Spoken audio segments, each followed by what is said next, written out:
Hi, friends. Welcome back to the Rad Ruckus Podcast. This is episode 2 with writer, director, DP, all-around filmmaker, Kerry Jackson. Kerry is a friend and he has helped me on some of my films. He has been very crucial in just being a great right-hand man that knows what to do on set. So I wanted to have him on and talk shit with him. We did try something new out with audio on this one, and it didn't turn out the greatest. So just bear with it. But we really appreciate you tuning in. And please like and subscribe on this video if you're getting any value out of it. Thanks for listening. Cheers. Hey, Kerry. Hey, how you doing, Luke? Thanks for coming in, man. Yeah, no worries. Thank you for having me. Cheers. Cheers. Little energy you start out with. Oh, yeah. This is the Rad Ruckus Podcast where we talk about film and life and whatever. Yeah. So, Nice. yeah, you're one of my first guests, and I definitely wanted to have you on because you've worked with me on like 3 pretty big film projects. Yeah. Yeah, it was fun. So we did 2 short films and a music video that were pretty cool. Pretty good, yeah. Fun. Yeah, they were all kind of wild rides. Yeah. The first one was Eyes, that was a sci-fi, about true story about aliens, so I guess it's like a true story. Mm-hmm. And we worked with a bunch of kids, and we filmed at this exotic ranch, too, with all those animals. Yeah, all those animals, that was nice. Yeah. Rhinoceros and giraffes and all that stuff. And then after that was the music video. Mm-hmm. And that was like sci-fi. And that was fun. And then the last one was the fantasy film we just did, The Maiden and the Mystic Sword. Yeah. And I just got the audio, like the final audio. We've been going back and forth with the score and and it sounds really good. And so I'm rendering out like a copy, like the film's done now. Oh, nice. So I just have to put a film grain on it and then render it out in 4K, and it'll be finished. Oh, I'm ready to see that. Yeah, I know. I can't wait to show you, man. I wanted to just like hear your story a bit too, just like your life story and how you got into film. Okay. So let me see. Life story. Started as a wee lad. Yeah. No, I'm from the U.S. Virgin Islands, the island of St. Croix. Came up to the U.S. when I was 17, and had my first camera when I was 14 back home on St. Croix. And when I came to the U.S. for college when I was 17, I was shooting photography for the school newspaper.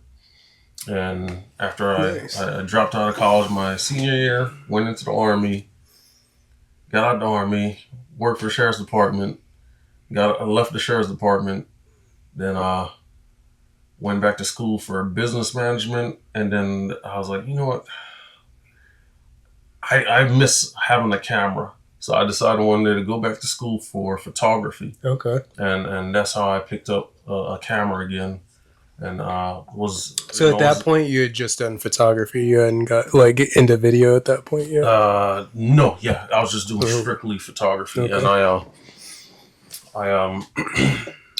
it was a major transition because, back in the day when I had my first camera, it was film. Everything I was doing was film stuff. And 35 millimeter? Yeah. And then to leave that from back in, 2002, and then coming back into the photography world in 2017, it was digital. So now I'm having to relearn.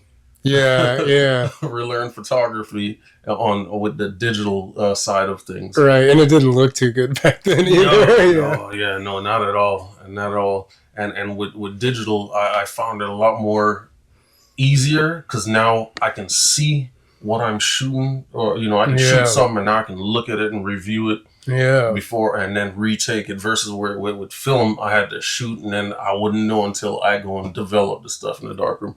So it was a major change. But and then to get into the film side of things, 2019. I was like, you know what? I like photos, but I love watching movies. I want to start doing movie stuff. So I went, was it Austin School of Film, and took a class in digital filmmaking. Oh yeah. Oh yeah. And from then, I took a class there once. Yeah, it's a pretty nice. It's cool. I took a screenwriting class there once. Screenwriting? Yeah. Oh yeah. They're pretty good. They have a pretty good little program. Yeah, it's a little program. There is where I learned a lot more about the utilizing my digital camera for film versus just photography only. So, and while I was there, everything I was shooting from 2017 to 2019 was on a Canon T6. Oh yeah.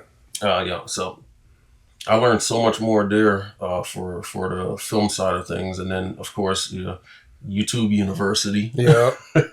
Taught me so much more. And still in school there. Yeah. Same here. And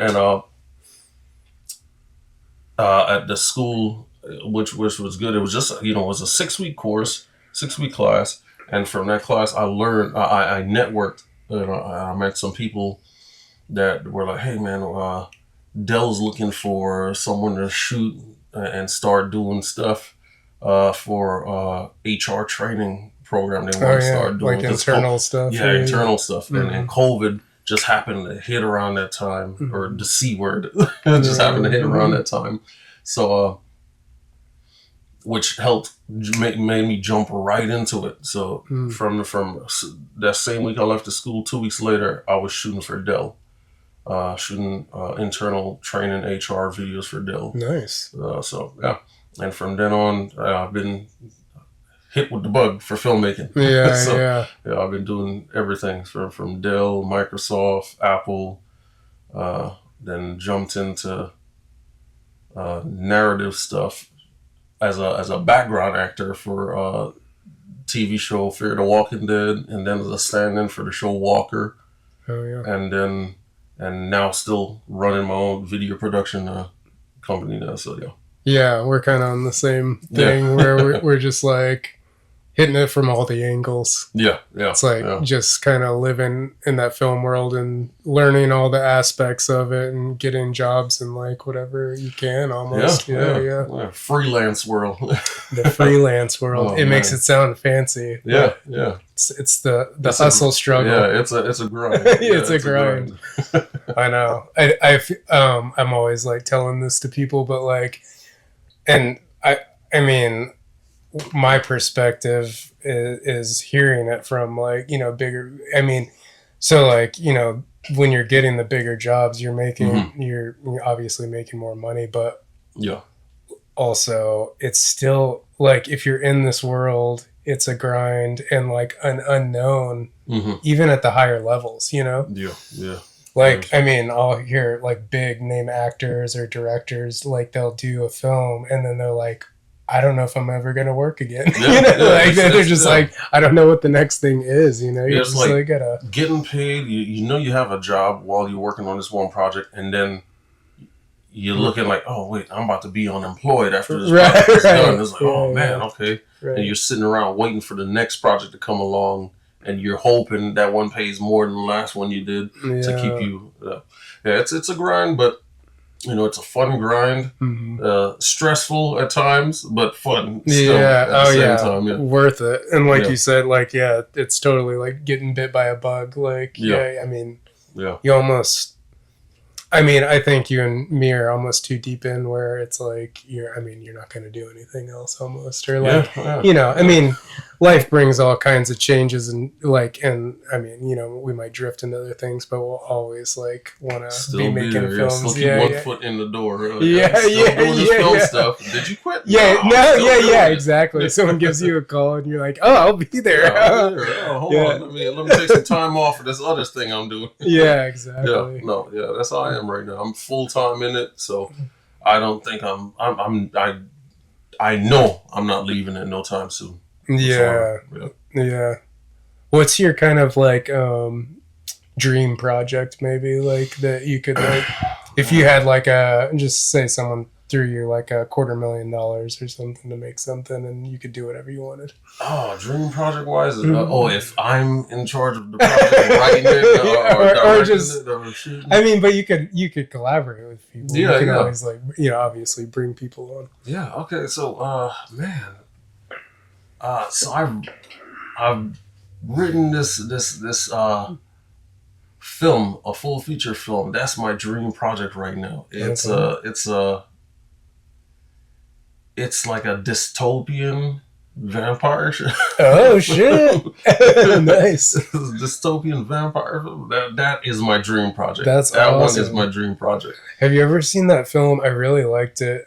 It's like one of the only vampire movies I really liked, but it was 40 Days of Dark or something. It's in Alaska, and it's like... Oh, yeah. Yeah, do you know what I'm 40 talking Days about? a Night. 40 Days a Night. That was good. That was a good one. I love that one. I love that one. That's good. Yeah, that was a real good. They did an amazing job with that one. Yeah, they did. Yeah, I mean, it wasn't like an apocalyptic world, but it kind of felt like it because it's in the middle of Alaska. And a spot where you have one way on and one way off. Right. Flight. Right. Yeah, no, they killed. They hit it all the ballpark with that one. Sucks. They came out with like one more after or two more after, and they were. Oh really? Yeah, I never even heard of those. But the very first one was the best. That was good. Yeah, I love post-apocalyptic films when they're done right. I had been writing this feature for I'm not writing it anymore. I guess I haven't written on it in like over a year, but I had been writing it for like 2 years. Yeah. And it was, it's a post-apocalyptic film. And I think it still could, it has something there, but I was being really honest about myself. So it's total feature length, and I'd really been working it. And I was like, it's kind of a crazy concept about simulation in the future, and like people are like living inside simulations, and this guy is like tasked to enter their simulations and extract them like bring them back to like this base where all the other humans are living. Yeah. But there's like, I was writing it, and there's like still just too many flaws in the script, and it's like I spent 2 years writing it. But and then I took it to the screenwriting group and got some really good notes, and some people really liked it in there. But it's just like, I think it's good to be really honest. Yeah. Yeah.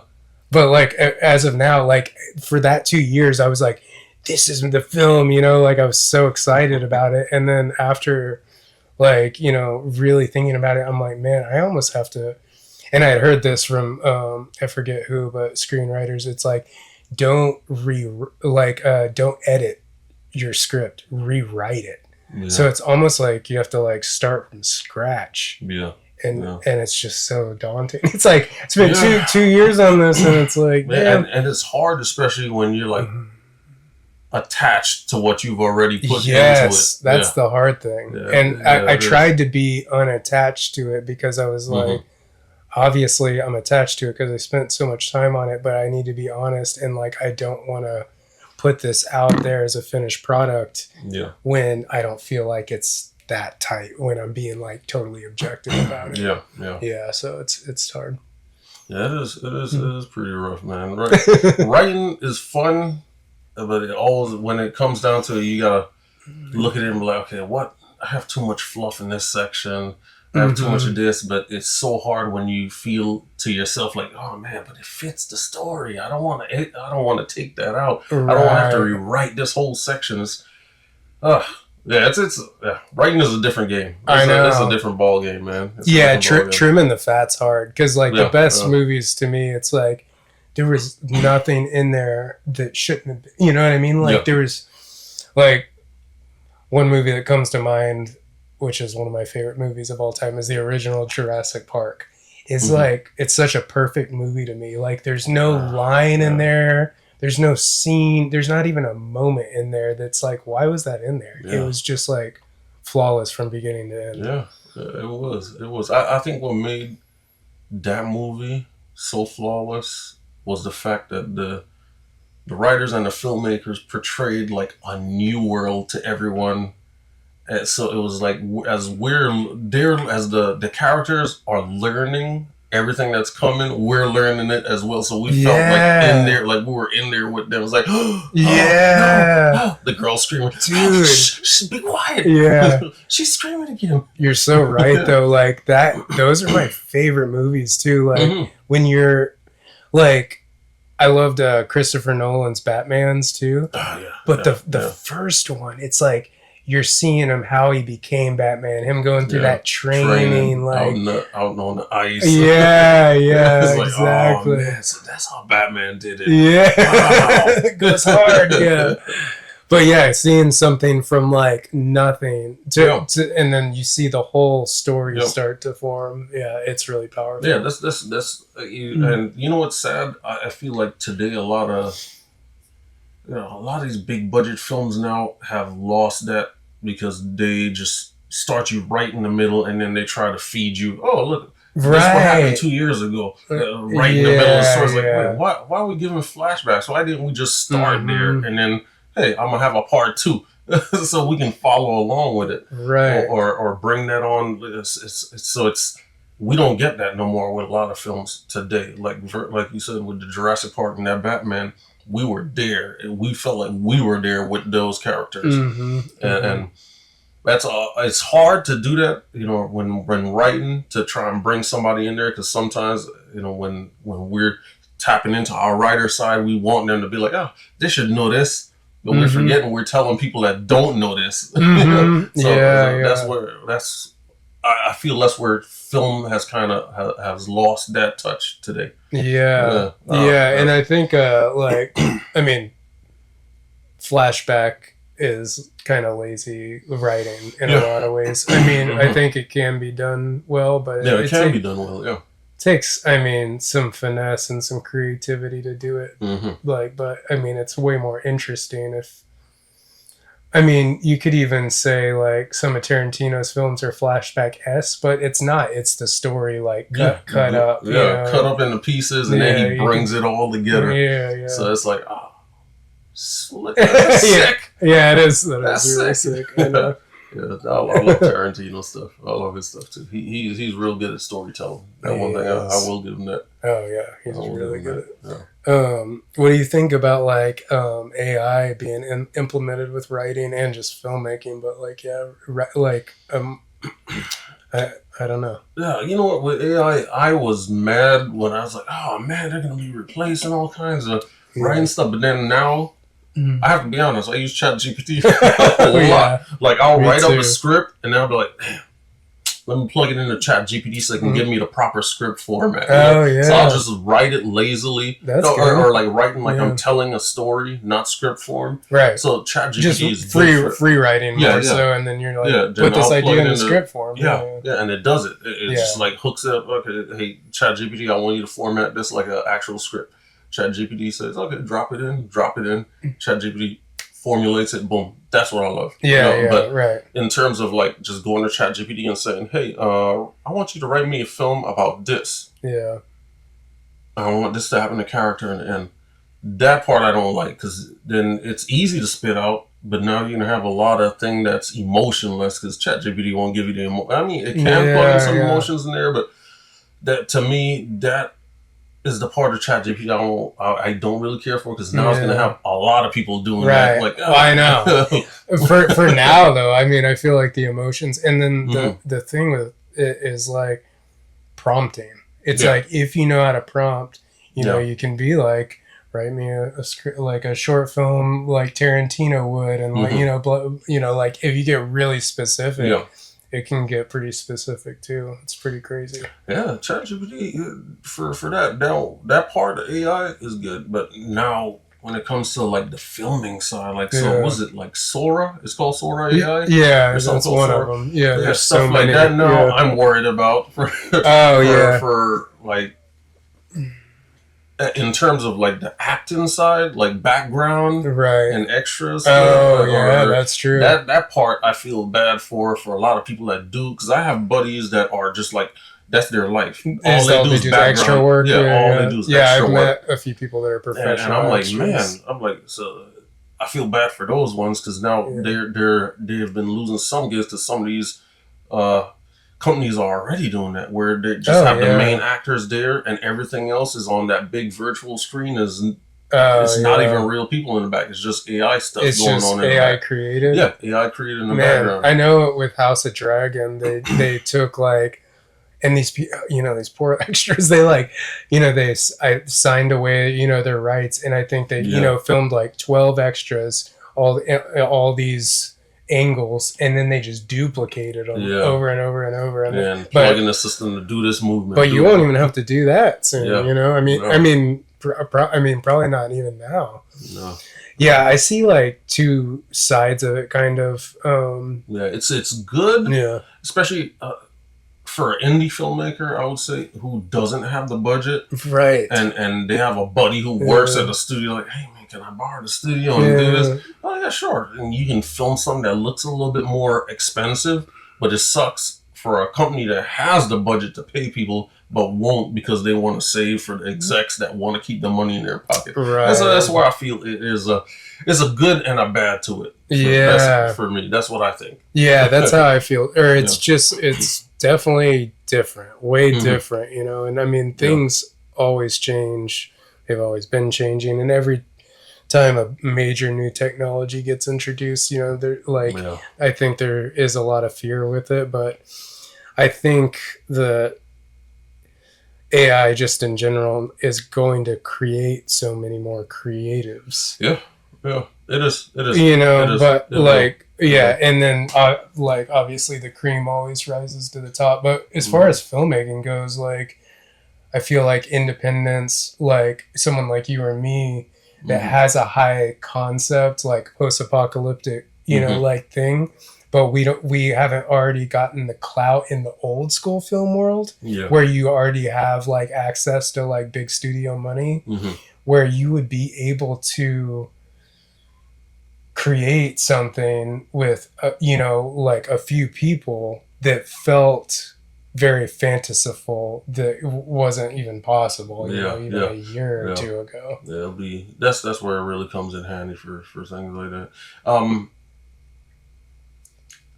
One thing I do have to say though, because there's a studio here in Austin like that, one of those big virtual screens. I've been there. Dripping Screen? I've been there. It's called some Alta. What's it called?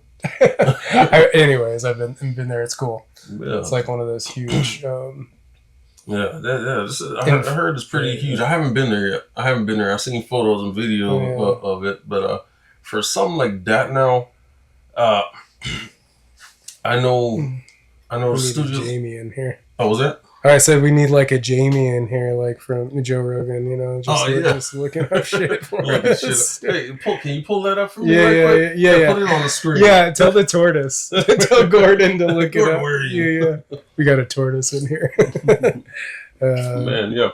So, a studio like that now, the thing I noticed, not noticed, but I know the issue a lot of indie guys run into. Stray Vista. Yeah, that's right. Stray Vista. Yeah. Had to shout them out. Stray Vista. Yeah, Stray Vista. Haven't used them. I would love to use them one day, but I don't know if it would be hard for an indie guy. That's the thing. Stuff like that. I don't know if they'd be like, oh no, you have to have this budget. And I'm like, well, I know. I mean, I kind of know how much they charge a day, and I've known people that have worked in there. Oh, okay. So I mean, it's doable, but it's doable. Yeah. I think it's I don't know. It's 20 or 30K a day. No, it's not doable. I mean, depending on what you're doing, but if you had the budget for man, then not doable. But I put a lot of TVs up in my crib in one room. certain things it would save you money. Yeah, but if you were, especially if you knew that film was gonna bring back the budget you spent. Exactly. Then you have to have the marketing plan. Unless, you're just not interested in that. Beer time. Yeah, beer time. So I gotta ask. We're only doing minis. Yeah, minis. Not showing you the brand. So I got to ask you, how did you get into film? Cheers. Sure. It's good having you on. This is fun. Oh, thanks. So I got into film. So when you were talking about like, digital first coming around, I mean, obviously this wasn't the first digital, but it was 2006 was the first video that I was like had shot part of and then edited. But that's really when I learned to edit. And it was a snowboard film. I was living in Colorado. Okay. And so there was this club called Boulder Freeride, and they were having this snowboard film competition. Nice. And so I had already been filming like that season of me and some buddies snowboarding, and then I had gotten some footage from another set of buddies, and so I edited all the footage together into this video. And it was so fun, and I won first prize at the thing. Congrats. And it was like a couple of grand first prize. Man. So that was the first thing. And right then I should have been like, man, I just need to go hard on this path. But I was young and just trying to figure life out, and I didn't know that's what I wanted to do. Yeah. And then I was in Portland, Oregon, and I'd opened up a snowboard and record store up there. And I started making clothes, and then I started making promo videos like for the brand. Okay. And then that's when I got back into film. And at first I like was working with, people that knew how to operate a camera and edit, and was just kind of directing. And then I just went down that road of learning everything myself. Oh, sweet. And then eventually I started getting hired for, music videos and like little things. And then the brands got bigger and bigger, and the jobs got bigger. Nice. And then I eventually stopped doing anything else but making movies. Well, that's it. I'm going all in. I got bit by the bug, and now I'm on the hustle struggle. It's filmmaking. Filmmaker, man. It's a bug. It's a fun bug because you get to create stuff and put it out there. And of course, sometimes it hurts a little when you put something out there and you don't get the reception you was hoping for. Oh, sure. But at the same time, you're proud of it because it's like, well, you know what? I'm glad I made that. That's something nobody else would have made. Yeah. So, and then for sure it's something you can pass. I always tell my girls like one thing I love is that I'm creating stuff that I know it's gonna leave a memory for my kids and my kids later on down in life, where they be like, oh wow, I think Dad about made that too. Grandpa made that. Wow, that's cool. Even though it might be corny to them sometimes, at least it'll be something they'll be like, well, my grandpa made that, man. Yeah. I totally think about that shit. So I always say, like, at least I'm making something that's going to be around for quite a minute. Yeah. And they'll be in my family. They're like, oh, yeah, he did this, he did that. Yeah. It's like a painting on the wall, except it's like a, a more, complex medium, which is awesome, I love that. And I think what you were saying before that is like, it's just part of life. It's like, you have to try. Yeah. If you don't put yourself out there, whether it's a success or a failure, then you're never going to know, and it's going to eat away at you. Yeah. But at least, I mean, even if you fail, you learn from it and then you do it again, Yeah, you do. And so what do you do for when you're not having gigs and stuff? What do you do for practice? Oh, right now I'm just raising a 1-year-old, so that's eats up most of my free time. But man, I mean, obviously I've taken acting classes in the past. I'd love to do more of that. I'd love to go to more like camera workshops and things like that. But yeah, that's a good question. I guess writing and conceptualizing. I heard someone say this recently, but I mean, I loved it because it aligned with how I do things, but also I just find it to be true a little bit. But a lot of writing isn't putting the pen to the paper or typing on the keyboard. It's just like driving in the car. It's like you're just conceptualizing ideas and refining them. It's in the shower because you have this idea and then you go away from it And I think Martin Scorsese said this, like, all ideas are shit, you know, in the beginning. Yeah. And like every idea is shit in the beginning. You have to like go through these stages of refinement for it to be worth anything. Yeah. So you think about something, you take a break, watch your kid, as you know, like, and then you come back and you know, and then you think of a different form that idea is, and you keep doing it. But I it's hard. I mean, like, I think the best creativity is to be in a flow state, and it's hard to like set yourself up, I think, right for that all the time. Yeah, you have to be really disciplined, you know, and like fucking, I don't know, wake up at 4 a.m. and just get that time in, like, by yourself to do it. But I mean, I don't know. What do you do to keep sharp, like, in off times? Me, I go everywhere with my camera. Yeah, you do, man. You're always shooting whatever, dude. I really like it. It seems like you're trying to stay sharp all the time. With it, like, and same here, I got a little one as well. You know, I know. My 3-year-old. So. Yeah, which seems even more hectic than a 1-year-old. Yeah, so he helps me out a lot with staying sharp, especially with like manual focus. So I'm always walking with my camera because I want to catch everything. You've been teaching him how to focus? Yeah, I give him the camera and everything. Yeah, I give him the camera and everything. That's and awesome. Let him record with it. And now he permanently just picks up his iPad. He has an iPad. He picks it up and always goes to the camera and just runs around recording everything we do in the house. Dude, that's so cool. Yeah, so I'm like instilling him creativity as well at his age now. But and I'm sure you like. Sorry to interrupt, but like, I'm sure you wished like you had that, and that's why you do that for him. Yeah, like someone had just handed you a video camera at that age. Yeah, because I mean, I didn't get my first camera, like I said, until I was 14. Right, so and that was like, a still camera. Yeah, it was a stills camera. So I'm like, oh man, look here. Video format is where it's at. Yeah. That's where you get to see how everything really was. Yeah. You know, so I say this to everyone, like, I love photographs. I love taking photos, but a photo only tells you of that one moment. Yeah. Now, a video can give me a full explanation of who I was and how I was within that moment. Right, yeah. So that's why I love doing video work, and that's why I walk with my camera everywhere. So that's good. That way, too, I wish I had this growing up where I had video footage of me as a child. I don't, you know, I'm 40. I don't remember how I was when I was 10, how I acted when I was 5 or 4. I have nothing. All I have is some photos, and I have a photo of me just holding a car in the air like this. Like, what was I doing? What was I saying? What did I sound like? How did I sound like? So that's what I'm doing. That's why I walk with my camera. I capture everything with my son. He keeps me sharp because now I'm getting angry. He's like my little mini model. So I'm like, all right.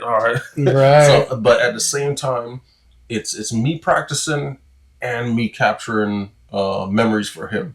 And for me, of course, in case I get old and I start forgetting shit. I'll be like, just for everybody, anyone that wants to look at it in the family. Exactly. Man, I think home movies are such like an underappreciated thing, and like it's so different than pulling out your phone and like, you know, doing a vertical video, because like it's just like, are you ever going to do anything with that? First of all, is it just going to be deleted when you know, move on to the next phone or whatever? And then if you're going to like put it in a format, because if it's a bunch of 15-second clips, it's like you're not going to sit down and put that on the TV and watch it. Like it's not going to be in a format. And what you were saying too about like stills versus video, like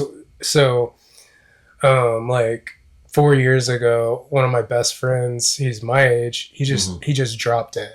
He had a brain aneurysm. Oh, man. And out of nowhere just dropped dead. And I was so lucky to have like some really good video footage of him. Like, and I even interviewed him like up in the mountains.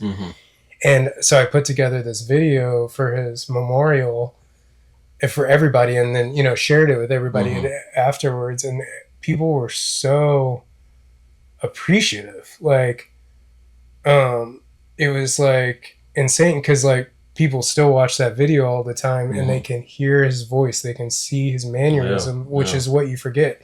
And like so many people during that we're like, here's photos, so like put it in the video, and I'm like, no, I'm just doing video for this, like, and my mom, as you know, passed away like half a year ago, and I made a video for her as well. And and even like a year before she passed away, I knew it was like she wasn't going to live forever, and so I interviewed her as well. But I highly suggest that to anybody. It's just like, get video footage of your loved ones, and like, because it's those moments, or it's, I mean, you're not going to catch all the moments, but to hear their voice and the mannerisms, you're like, it's incredible. Yeah, no, that's good. That's just why I capture everything. Yeah.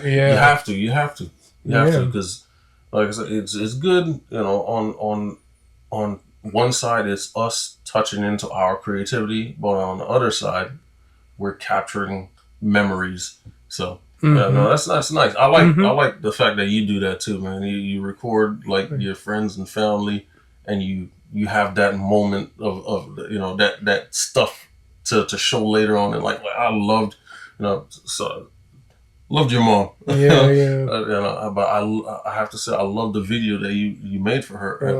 That was amazing. I was like, oh man, okay, because then, you know, me coming into your life later on in life, you know, I was like, oh, so that's how she was prior to me you knowing gotta her. see her. So I mean, see how she was. She was a very fun-loving person. Oh yeah, she was awesome. Yeah, there were a few people at that service that hadn't ever met her, or like, you know, had only been around her a little bit, but they were like, after watching that video, I felt like I know your mom now. Yeah, you got to see her when she was young on 8mm film and all that shit. Yeah, which was really cool. Like, we had that, some of that 8mm converted a few years ago to digital, or like by someone we sent it out. So I already had those digital files, but then we had mounds of VHS tape that hadn't been converted. So I bought a converter and then went through it all myself and like converted it to digital myself. But that was pretty cool process. Even though, you know, I mean, it was obviously hard, but like, that's. Oh, you know how to do it? Yeah. Dang it. I just took 4 VHS tapes to the store yesterday, paid $200. Oh shit. Yeah. Oh no, it's, and Jarvis, I think you saw him at the memorial. He spoke. He grew up with it, so I call him my brother. But he asked me to do that, or he was like, what thing did you buy? You know, to be able to make it, because there's like some cheap ones, but there's one that's like, I mean, it's still cheap. It's only like $100, but like, it gets the job done. Oh, it's really easy. So I'll send you the link to it. Oh man, I already paid them. They have all my footage right now. I'm like, oh, in the future. Yeah. Is that all the VHS? No, there's probably more back home. We have more back home. So you do have some home movies? No, this one was just church stuff. One with me preaching in church when I was a kid. Oh shit! Yeah, nice. for a Father's Day service. That's that one. That's cool. The rest is mainly my brothers. Yeah. So I just did it. I was like, that's all. Just give me all the VHSs. Well, those ones, and I'll do it for you. It'd be cool to make like a little creative edit of you like preaching. I'm about planning to do that as soon as I get it. Oh man, I can't wait for it next week. Get my stuff and do that. That's cool. Oh, man. Well, man, thanks for talking with me. It's been fun. I don't know how long it's been. I should have clocked it. I need to start doing that, but it feels like it's maybe been like, I don't know. Probably been I don't know. Let me check the camera. Let me see. 40 minutes. Yeah. No, this is nice. Yeah, cheers, buddy. Yeah, cheers. Yeah. Till next time. Till next time. You got anything you want to give a shout out to, or? Shout out to my mom. Mom, look, no hands. Dad. No, look, if you want to check out some of my stuff, Kerry Michael DP. Yeah. Across all platforms, or .com if you want to look at my crappy website. Sucks. I need to update mine too. It's like a constant thing. Yeah. Oh man, I haven't did mine in 5 years. It's just sitting there. I'm like, oh. That's one thing that's hard to do as a freelancer. Is like you're so busy trying to be on a grind that to stop just to take care of your business, personal well-being, things like that. It's just like, oh, it's an annoyance. I know. Oh, man. We got to start hiring people to do that shit. Yeah. It's hard to find those people that want to sit there and do it. I mean, unless I go to like somebody. But then the problem too is to do that, we have to go through all the footage now and create this reel, that reel, or this stuff to put on the website too. It's like, oh, okay, now I got to go through 5 years of footage that I have sitting on my drive and do something with it. I know. I'm about to do that again. It's work. Yeah. But no shout outs, I guess. Oh, yeah. And I wanted to ask this. Oh, yeah. This kind of last question. Yeah. 3 of your favorite movies. And, and just tell me a little why you like them. I know that's a really hard question. Oh, okay. But I love to hear this from people. Number one on the top of my list, Braveheart. Dude, we talked about this. I remember that's my favorite movie of all time too. Braveheart, man. People don't know. It's so good. No, it is. It's flawless still today. Till this day, that's the only movie that has made me cry. Dude, it makes me cry every time I watch it. And if you actually sit down and watch it, which it takes 3 hours. It takes a long time, yeah. That's a real good movie. Oh, man. Mel Gibson killed it. If you haven't seen Braveheart, what the fuck are you doing? Go watch that shit. You have to watch that. It's deep. Even if you haven't seen it in a long time, I mean, you and me probably. I mean, I've seen it probably over 100 times. Yeah, I need to go watch it again. Yeah, it's been a while since I've seen it. Now about a good 10, 12 years since I've seen it. Oh, you need a rewatch. Yeah. It still holds up for sure. Yeah. So number 2. Damn, that's a hard one though. To put a number 2 in there. You know what? Definitely Jurassic Park. Oh, I love Jurassic Park. Yeah, that was as a kid. After that movie came out, I was hooked on dinosaurs. I was hooked on. Oh yeah. I got all the Jurassic Park collection. I started going out in the yard and trying to dig up stuff. I was like, it's just a rock. Yeah. I started Jurassic Park. Yeah, that sparked my creativity. And then for number 3, I'll say number 3 will be a movie that made me want to get into doing filmmaking. I'll make that my number 3. So a movie that made me want to get into filmmaking, number 3 was it's a cult classic, but it's with Denzel Washington. It's called oh my god, it just dropped out of my head. Time is on my side. Where he's hunting this demon that's jumping from body to body to body. Oh my god! I love Denzel. Yeah, that's the movie that made me want to get into filmmaking. So after I saw that movie, I was like, "Oh." So it's kind of like an more underground film. It's kind of the concept doesn't ring a bell. Hey, can you pull that up, Turtle? yeah, pull it up. Go ahead. Yeah, it's one of his movies that didn't make it too big, and what is it? I just watched it 2 weeks ago too. 2 weeks ago, I just watched it. You just watched it? Yeah, I just watched it again 2 weeks ago. You're just having a brain fart. Yeah, I got a brain fart right now. It's A Fallen. A Fallen? Yeah, it's called Fallen. Fallen? I never even heard of it. Yeah, Denzel Washington movie, Fallen. Yeah, what's so great about it? Or what are some of the things Image. The cinematography? The cinematography on that movie was great. I mean, even though it didn't hit good for critics, the cinematography of that movie was... Yeah. It was like a film noir in color. That's how that movie was. He does a lot of shit like that, I feel like. Or maybe he gravitates towards something... did you ever see Book of Eli? Yes. Yeah, that cinematography feels like a noir, it's film noir style, with the lighting and the harsh lighting in some spots. Yeah, that one was as well too. Yeah, a lot of his movies are like that. It has an edge on film noir with the lighting. So yeah, that's good. I loved film noir growing up, man. My favorite film noir, Dick Tracy. Oh yeah, yeah. Yeah. Dick Tracy was it. That was, the one with Al Pacino and Madonna. Yeah. Oh man, yes. It's so good. Yeah, It was so good. I haven't seen that in a while, and I used to fucking love that. Yeah, same here. I watched it over and over when it came. I was like, oh. VHS. Yeah. Yes. Putting there, guy. What are you watching? My dad. What are you watching? That might have been the only movie because I think it was only a show like back in the day. Yeah. Right? No, yeah. It was a TV show for a minute, right. and then they came out with that movie. Yeah. And I was like, oh man, I loved the movie. I was like hooked on it. Oh, it's incredible. You feel like you're in a comic book. Like yeah. Just the colors and the set pieces and the freaky looking bad dudes. Yeah. That makeup. Yeah. Oh man. Yeah. That's all. One thing I love about film noir is they push things, man. They push everything. They push like okay. Yeah. There's less rules. Yeah. So, So in a way, they're so edgy with everything. They're like, no bars. Hold on, film noir. Okay, this guy is like really messed up. Put him in a movie. Yeah.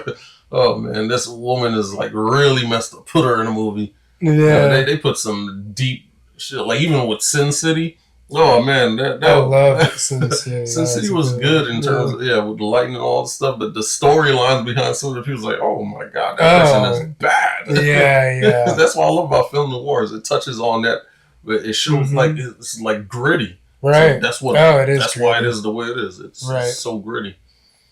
Check out Devexity if you like film noir. Yeah. This guy, Yeah, that's you have to make your film noir now. Yeah, I got to. I have to. I have to. Yeah. I have to. I'll help. Okay. I get what you got. I got something in there that I'm starting right now. It's more like a TV series though. I started writing, and that one touches a little bit more on the film noir side, but it's hard coming across right here. It's hard writing that one.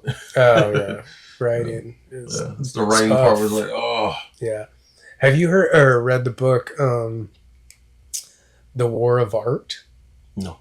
It's really good. It's a really easy read, but it's about it. This guy is a writer that wrote it, obviously, but it's like about basically battling the procrastination demon and just like showing up and like letting the muse flow through you. Yeah. But it's a really good read. The War of Art. Yeah, instead of the Art of War, which is like this old Chinese ancient book. Yeah, The War of Art. Yeah. Okay, I'm gonna check that one. I forget the guy's name, something Pressfield. But yeah, it's a really good book. Okay, yeah, I'm gonna check that one out. Yeah. The War of Art. Not bad. Well, you got anything else? Yeah, I think. Yeah. Let's try. Oh, wait, hold on. Your favorite 3 movies? Oh shit. Well, I mean, we got obviously the same taste in cinema, but yeah, I think Braveheart's up there. Mm-hmm. I think it's probably number 1 if I had to choose Braveheart.